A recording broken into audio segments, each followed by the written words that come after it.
to online classes. Today we are going to discuss the second part of water chemistry, module 4. So today's topic for discussion is BOD and COD. So these are the very two important parameters to check the quality of the water as well as the pollution level in the sewage water. So there are two types of wastewater. One is called as domestic sewage, the other one is called as industrial effluent. So domestic sewage means the wastewater collected from all the residences as well as the hospitals, that means collectively waste from a city or a particular area. And industrial effluent means the wastewater from the industries, normally it is in the form of a liquid. So before letting these water as such into the running water bodies, it is necessary to process them, dilute them. To do so, it is necessary to perform two tests. One is called as BOD, the other one is called as COD. The expansion of BOD is biological oxygen demand. The definition goes like this. It is the number of milligrams of oxygen required by the microorganisms to oxidize oxidizable organic impurities present in 1 dm cube of wastewater over a period of 5 days at 20 degrees centigrade. So I'll repeat again. Amount of oxygen required in milligrams by the microorganisms to bring about oxidation of biological compound present in 1 dm cube of wastewater sample over a period of 5 days at 20 degrees centigrade.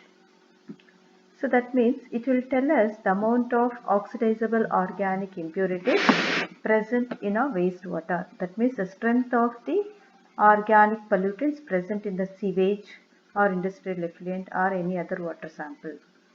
So how exactly we do this means, initially the water sample will be collected and it is diluted to the known volume, transferred into two BOD bottle in equal volume.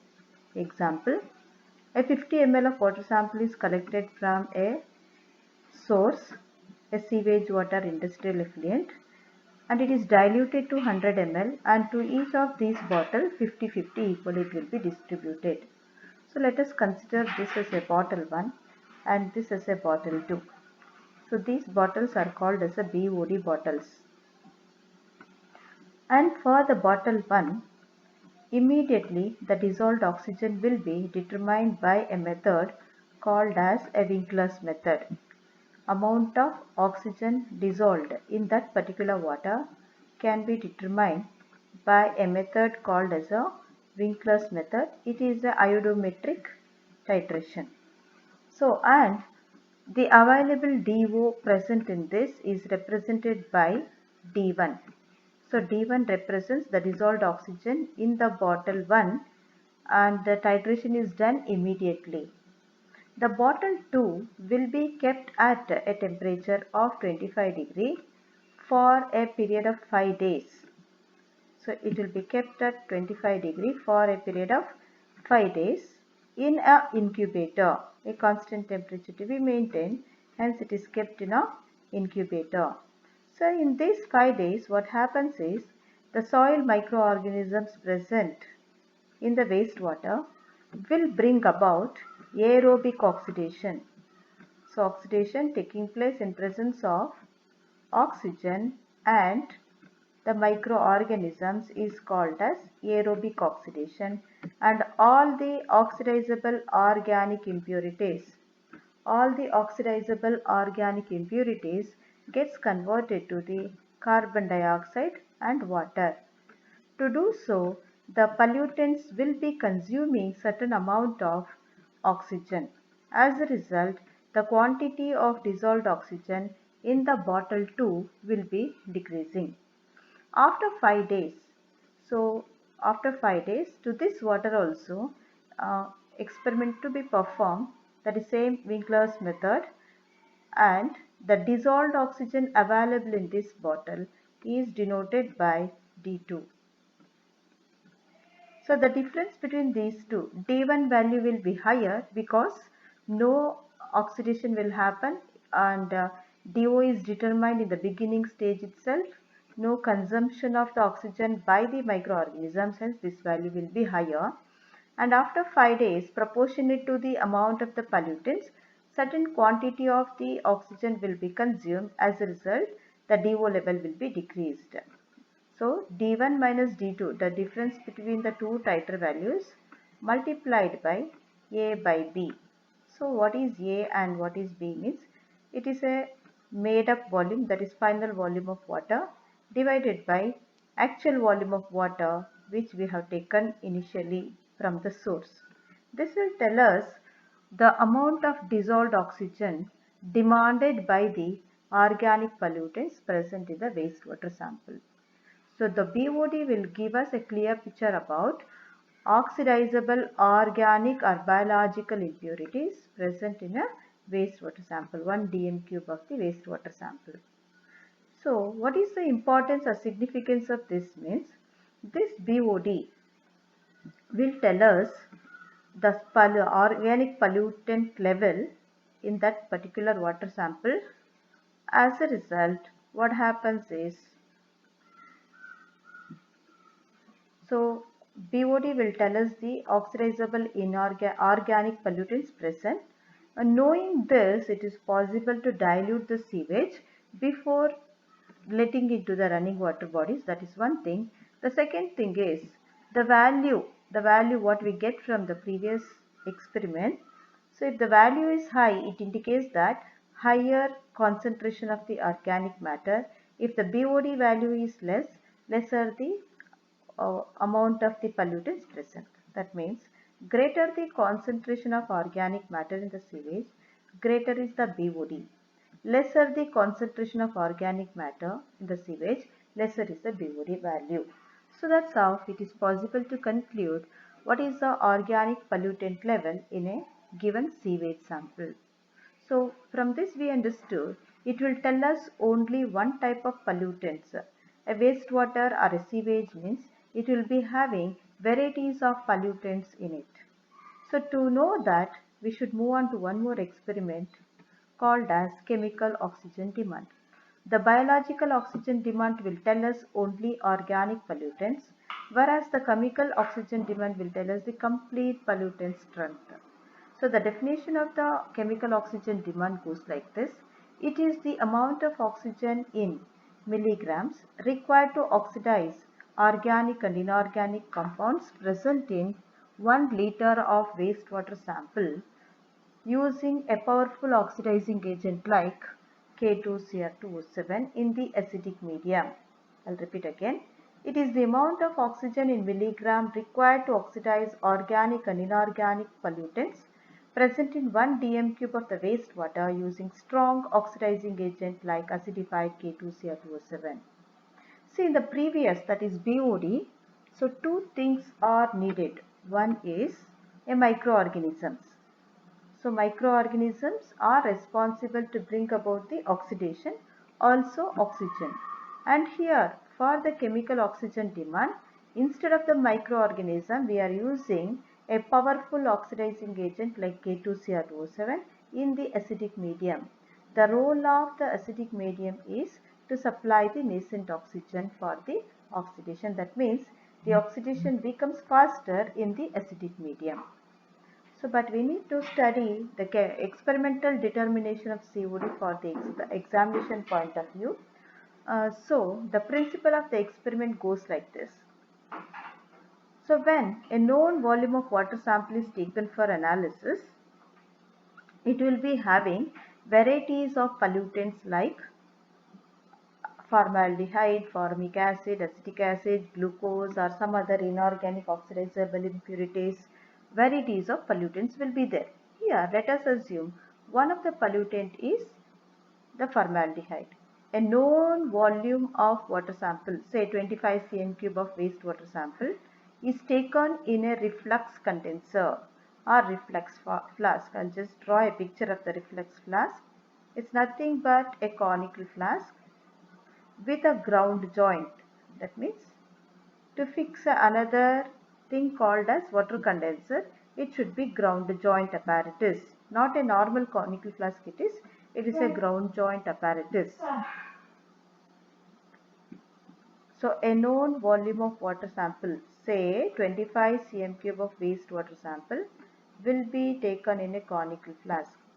25 cc, I'll just write it as 25 cc. A known volume of water sample will be taken in a conical flask and it is treated with acidified K2Cr2O7 containing silver sulfate and mercuric sulfate. So for example, we are adding the 10 ml of K2Cr2O7, 10 cm cube of K2Cr2O7. I'll just write this as a 10 cm cube of K2Cr2O7 proportionate to the amount of the pollutants present. Certain quantity of K2Cr2O7 will be consumed to oxidize this oxidizable impurity into carbon dioxide and water. So we are adding 10 cm cube. X cm cube of K2Cr2O7 is taken up by this one means amount of K2Cr2O7 left out is 10 minus X.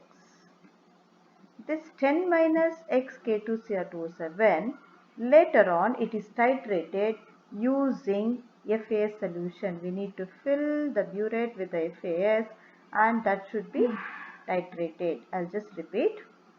A known quantity of water sample is taken and it is treated with a known volume of or excess volume of K2Cr2O7 in sulfuric acid medium containing silver sulfate and mercuric sulfate.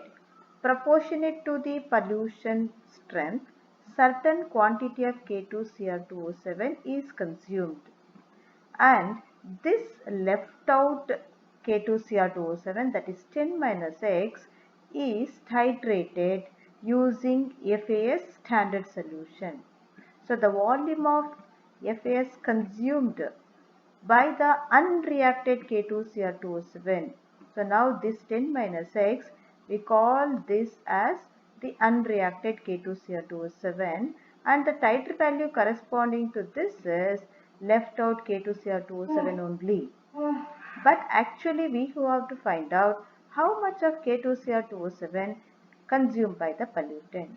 For that, a similar experiment will be performed without the wastewater sample and titer value corresponding to that is called as the blank titer value. A blank minus back will tell us the volume of K2Cr2O7 actually taken up by the pollutants present in the waste. So later on, with the help of a formula, it is possible to calculate the COD. So let me give the summary of the principle. When a known volume of wastewater sample is treated with acidified K2Cr2O7 containing silver sulfate and mercuric sulfate and it is refluxed for 1.5 hours, certain quantity of K2Cr2O7 is used up depending on the volume of the pollutants present in the wastewater and later on 10 minus X ml of the K2Cr2O7 will be left out unreacted. So this unreacted K2Cr2O7 is titrated using a standard FAS solution. But actually we wanted to know how much of K2Cr2O7 are taken up by the pollutants. For that reason we need to do one more titration without the wastewater. Rest all are taken as such and titer value corresponding to that is called as a blank titration. The difference between these two, that is a blank titer value and a sample titer value, will tell us the volume of K2Cr2O7 consumed by the pollutants in terms of FAS. This is the principle of the experiment. Moving on to the procedure of the experiment. So here what exactly we do is, so into the conical flask a known volume of wastewater sample is taken. So here let me take it as 25 cm cube of wastewater sample and the burette will be filled with a standard FAS solution, ferrous ammonium solution, and to this conical flask we also add one test tube of or 10 cc of K2Cl2O7 are known quantity. It can be 25 also. K2Cl2O7 followed by that one test tube of sulfuric acid containing silver sulfate and mercuric sulfate. H2SO4 containing silver sulfate and H2SO4.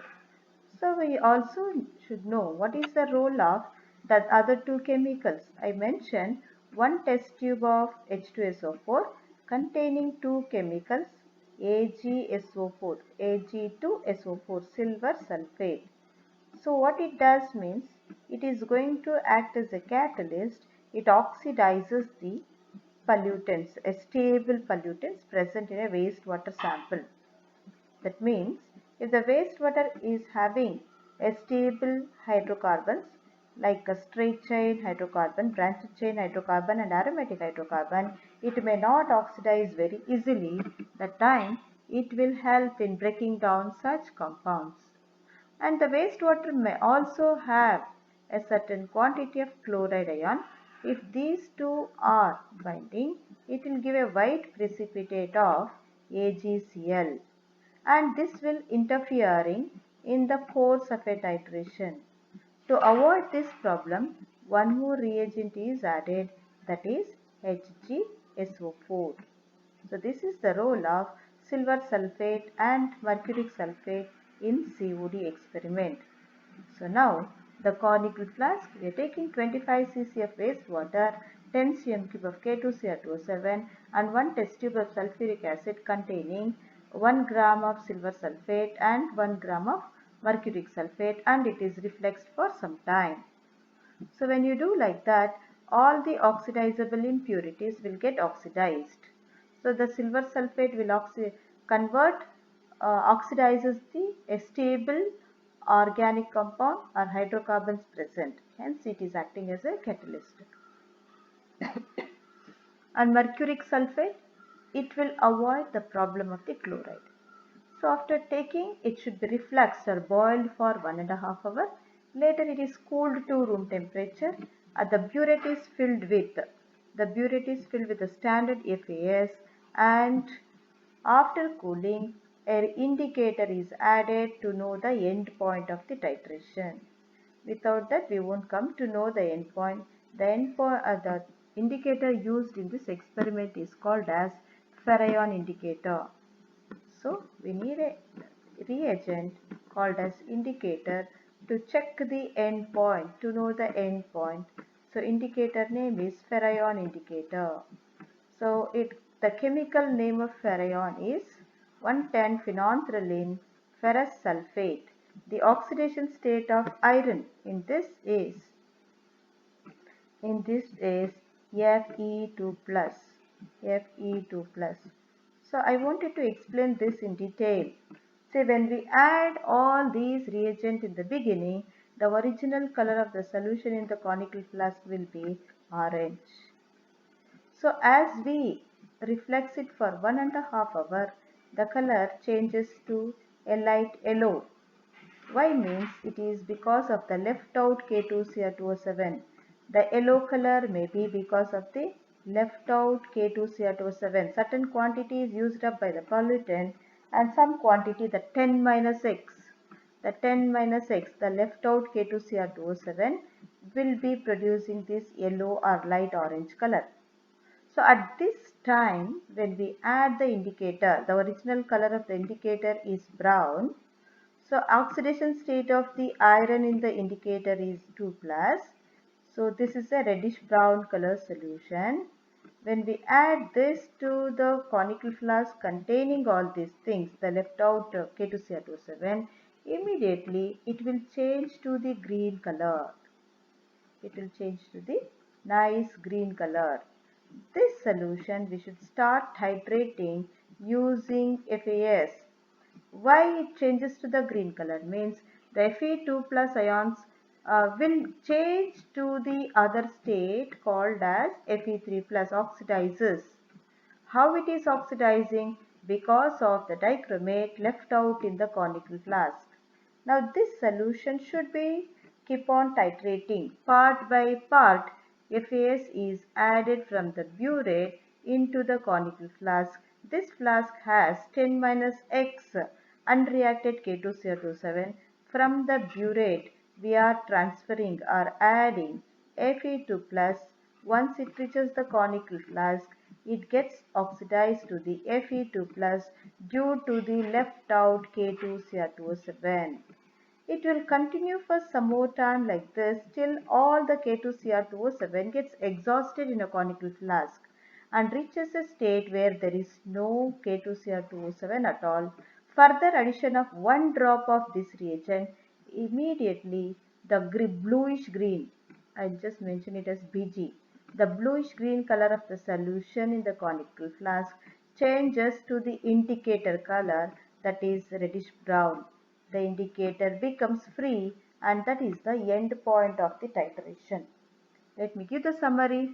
So in the conical flask we will be taking 25 cm cube of wastewater sample, and then to that we will be adding 10 cm cube of K2Cr2O7 and one test tube of H2SO4 containing 1 gram of mercuric sulfate and 1 gram of silver sulfate, and it is refluxed for some time.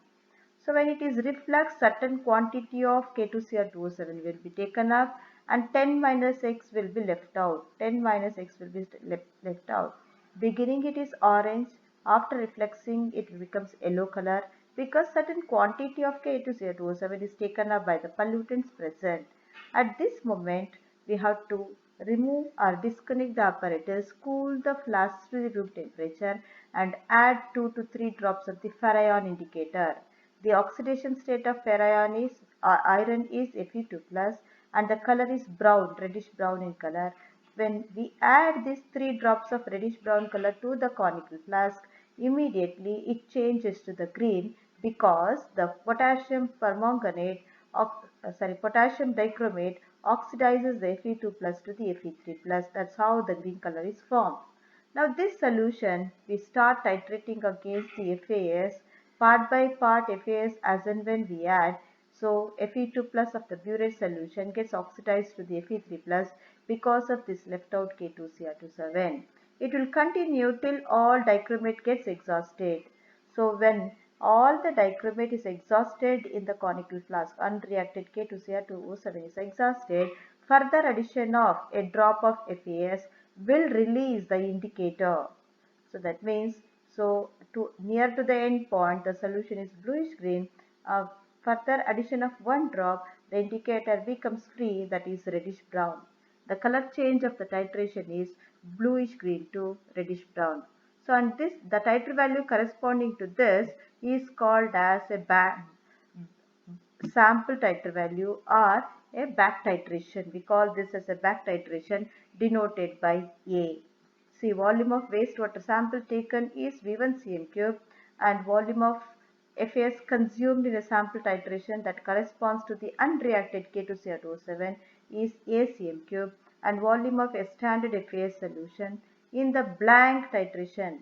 The blank means the experiment same as above we are going to perform only with the distilled water, not with the wastewater. Rest all like 25 cm cube of dichromate and one test tube of H2SO4 containing silver sulfate and mercuric sulfate, reflux, cool, everything we do, but there won't be any wastewater sample.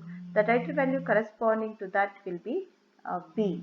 So this value is bigger than the back titration because whatever dichromate is added, whole thing will remain as such. So here certain quantity is taken up by the pollutants. When you subtract these two, will tell us the amount of K2Cr2O7 actually taken by the wastewater sample in satisfying the COD. Also we need one more thing called as the concentration of the burette solution, that is normality of FAS represented by N. Moving on to the calculation part. So the calculation part, always the left hand side we take a conical flask solution, NV of wastewater solution. That means it has a unreacted K2Cr2O7 in it. And right side you have the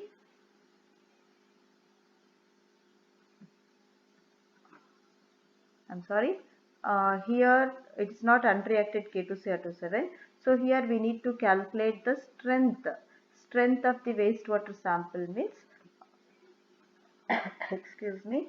So we are expressing this strength in terms of the K2Cr207, and here the N stands for the normality of a phase and B is a blank titer value, A is a back titer value. When you subtract these two, it will tell us the amount of K2Cr207 taken up by the wastewater. So when you simplify, we will come to know the normality of COD of the sample, and rearrange this, that will tell us the value. But the definition of COD says it is the number of milligrams of oxygen required to oxidize the oxidizable impurities. That is why the normality of the wastewater is multiplied by the 8 grams. Later, it should be expressed in a milligram. COD, the final unit is milligram, hence it should be multiplied by the 1000. So that will tell us the COD of the wastewater sample. So let me complete the calculation once again. So normality of COD of the sample, the left hand side the solution in the conical flask. Let us take it as solution in the CF. CF means it is a conical flask. Right hand side we take the burette solution. Left hand side is conical flask. Right hand side is the burette. So left hand side what is there? We have the known volume of water sample. We need to find out the strength of the pollutants, and right hand side the burette is filled with the FAS. The concentration of that is known to us, and also you know volume of K2Cr207 consumed by the waste in terms of FAS, that is B minus A, blank minus sample. So when you rearrange that, you will come to know the normality of the wastewater sample. Once it is multiplied by the gram equivalent weight of the oxygen, it will tell the COD, because COD is number of milligrams of oxygen required to oxidize the oxidizable impurities. The final answer should be expressed in terms of milligram, hence it is multiplied by the 1000. So that is the value of the COD in this experiment. What is the significance of the experiment or importance means? So it is will tell us the pollution strength of domestic and industrial wastewater. The complete picture we will come to know both the organic and inorganic pollutants present in the wastewater.